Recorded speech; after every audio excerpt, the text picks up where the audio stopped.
Di Indonesia tu stand up comedy saya jujur 20 tahun lebih maju daripada Malaysia. Perbezaan yang besar sekali dengan industri Indonesia ialah industri Indonesia kerana merekanya bahasanya satu, kitanya bahasa tiga. Kita ada segregation tu. Maksudnya kalau buat Mandarin language nak jual dekat orang Melayu tak senang. Realiti dia memang macam tu.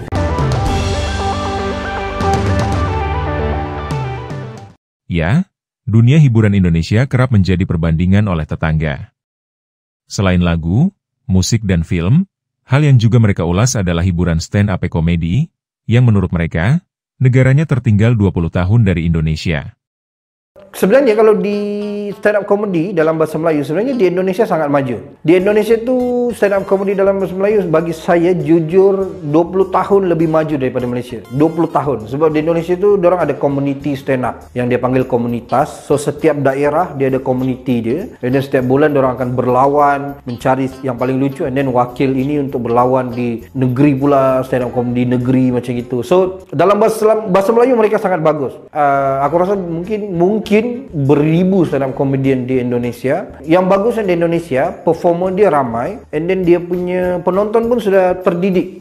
Orang sudah tahu stand up comedy, kau kena diam, kau kena duduk, kau kena dengar. Lucu, ketawa. Tak lucu, diam. Tapi kalau di Malaysia ni, kalau kita bercakap tak kelakar, kita kena hina ya depan-depan. So itu salah satu orang cakap kelebihan bila kau perform di Indonesia lah. Dan di Indonesia memang semua event ada stand up comedy. Di dalam TV pun ada stand up comedy, program TV stand up comedy banyak. Event-event di luar pun offline, contoh macam launching kereta ada pertandingan stand up comedy, konsert, bahkan konsert. Contoh konsert paling besar tahun lepas di Indonesia, Pesta Pora. Dia sediakan satu stage untuk stand up comedy perform dalam bahasa Melayu. Dalam bahasa Inggeris sangat kurang di Indonesia. Di Malaysia 20 tahun lagi maju. Itu terbaliklah. Di Indonesia 20 tahun ketinggalan dalam bahasa Inggeris, tapi 20 tahun lebih maju dalam bahasa Melayu. So untuk orang Malaysia pergi ke Indonesia sebenarnya sangat senang. Sebab aku pernah perform di Indonesia juga. Aku pernah perform di open mic di Indonesia, perform show di hotel di Indonesia, dan penerimaan mereka sangat bagus sebab bahasa dia pun hampir sama, cuma ada terms-terms yang kau kena ubah lah. Contoh macam jam tukar ke macet, kalau mobil tukar kereta, kereta mobil, macam itu. Tapi jokes dia senang, kau boleh faham. Kalau saya cerita pasal Sabah di Indonesia pun diorang faham juga. Kalau setakat ni untuk bahasa Melayu saya memang fokus di Malaysia. Kalau Indonesia tu saya mungkin akan buat bahasa Inggeris juga. Dalam perancangan saya, kalau saya ingin keluar daripada Malaysia, bagus saya buat bahasa Inggeris. Kalau saya fokus bahasa Melayu juga, kalau saya pergi Indonesia nanti balik ke Malaysia juga. So bagi saya yang paling penting kalau ingin keluar daripada Malaysia ni, saya kena fokus bahasa Inggeris lah. Kenapa Indonesia maju 20 tahun tu? Sebab TV dia memang menerima stand up comedy. TV dia ada beberapa channel, tapi setiap channel tu ada pertandingan stand up comedy, and then ada program stand up comedy. Dan kebanyakan penulis yang saya perasan di Indonesia, penulis skrip filem komedi pun semua stand up comedian. And then yang baru-baru ni ada viral filem Indonesia sangat laku, nama filem dia Agak Lain. Semua pelakon dia stand up comedian, penulis dia stand up comedian, director dia stand up comedian. So itu mungkin salah satu jugalah punca kenapa filem komedi di Malaysia ni bukan sangat teruk, tapi mungkin agak kurang. Sebab mungkin penulisnya bukan stand up comedian ataupun bukan pelawak, tapi menulis filem komedi. So dia cerita filem seram dia juga yang tulis, filem cinta dia juga, filem komedi dia juga. So saya rasa kalau ingin memajukan filem komedi di Malaysia ni, why not try panggil stand up comedian ataupun pelawak untuk menulis filem komedi itu sendiri. Kalau berbicara pasal sketsa komedi, saya rasa Malaysia sangat bagus lah. Di Malaysia ni saya rasa peak dia memang zaman senario, zaman Johan Zizan tu. Saya rasa peak tu dah banyak kali peak dah. Zaman P. Ramlee pun peak juga, zaman senario pun peak juga, and then zaman Jozan, Sepa semua pun peak juga untuk sketsa komedi. Di Indonesia pun saya rasa stand up sketsa komedi program dia yang famous macam Opera Banjava dulu. Tapi saya rasa sketsa komedi pun saya rasa Indonesia lagi maju awal lah. Sebab ada beberapa lawak yang di Indonesia dah viral dulu, tapi sekarang di Malaysia baru start viral. Contoh macam Pick Up Line apa semua. Pick Up Line tu kalau di Indonesia memang sangat dah lama lawak-lawak macam itu, tapi di Malaysia masih laku sampai sekarang. Rasanya masih ada yang membuat lawak Pick Up Line. So saya rasa untuk komedi dalam bahasa Melayu, saya rasa di Indonesia sangat bagus. Tapi kalau di Malaysia ni mungkin sketsa mungkin sama level untuk sketsa, tapi untuk stand up comedy memang jauh ketinggalan. Nah, dalam konteks ini, salah satu hal yang menjadi kendalanya sama seperti dunia hiburan yang lain, yaitu segregasi bahasa. Diketahui di negara tetangga ada 4 bahasa yang pada umumnya digunakan, yaitu bahasa Melayu, bahasa Cina, bahasa Tamil, dan bahasa Inggris. Meskipun dalam konstitusi bahasa Melayu menjadi bahasa nasional, akan tetapi bahasa Melayu belum bisa menyatukan rakyat Malaysia yang heterogen.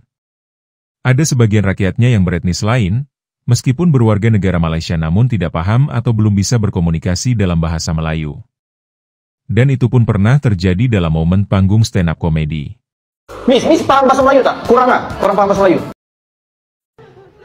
Nak cakap bahasa Inggris, saya pun tak paham, Miss. Macam mana kita nak teruskan, ya? Okey lah, Miss, buat je lah, faham. Okay, sir. Friend, family? Oh, girlfriend.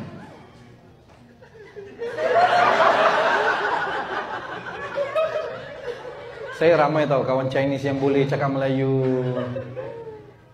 Cari lain. Tabu. Nah, ketika mereka bandingkan dengan bahasa negara lain, kadang Indonesia menjadi contoh dari usaha memartabatkan bahasa nasionalnya. Dan bahkan ada artis asal negaranya mengakui hal tersebut. Dunia TV atau filem di Malaysia. Yes. Kerana di Malaysia ada bahagian TV dan filem Cina, TV dan filem India, TV dan filem Melayu. Lagi satu perbezaan yang besar sekali dengan industri Indonesia ialah industri Indonesia ini malu buat saya kerana merekanya bahasanya satu, kitanya bahasa 3. Kitanya ada 3 industri filem. Industri film Cina, industri India, industri film Melayu. Yang dibahagi-bahagi. Difference in market Indonesia dengan Malaysia, rasanya lah, saya tak tahu jawapan, tapi agak-agak daripada observation, first kali is bahasa. Sebab Indonesia memang semua cakap bahasa Indonesia.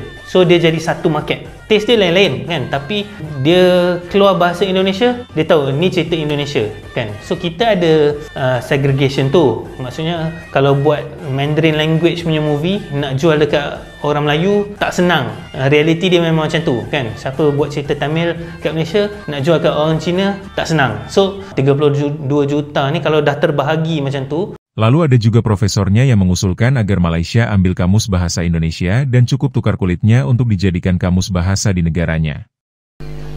Saya nak 2 perkara berlaku. Pertama, kita mesti menerima bahasa Indonesia itu sebagai bahasa rasmi kita. Untuk Malaysia, untuk Brunei dan untuk negara Indonesia juga. Tidak mungkin kita boleh rapat dengan Indonesia kalau kita terus bercakap dengan bahasa yang lain. Orang Malaysia ni dia suka cakap Indonesia. Kalau kita bawa pergi Jakarta, belum turun kapal terbang dia dah tak cakap Melayu dah, dia dah cakap Indonesia. So rasa bahasa Indonesia itu sangat universal. Jadi kita boleh terima. Sedangkan di Indonesia pun bahasa Indonesia itu sesuatu yang formal. Kalau saya pergi Yogyakarta, mereka tak cakap sesama mereka bahasa Indonesia, mereka cakap Jawa kan. Tapi bahasa Indonesia itu kita kena terima. Malaysia mesti berani mengakui bahawa kita kena ubah bahasa kita. Kita kena ambil kamus besar bahasa Indonesia itu, kita tukar kulitnya jadi kamus besar bahasa Nusantara. Kita kena cakap bahasa yang sama. Kita tidak boleh jadi hero kampung dalam suasana dunia yang sedang sangat maju sekarang. Oh, aku penulis yang hebat di Malaysia, tak ada makna. Kita kena bangunkan Indonesia, Malaysia, Brunei, South Thailand sekaligus. Sekaligus baru boleh menjadi. Ini untuk generasi yang akan datang.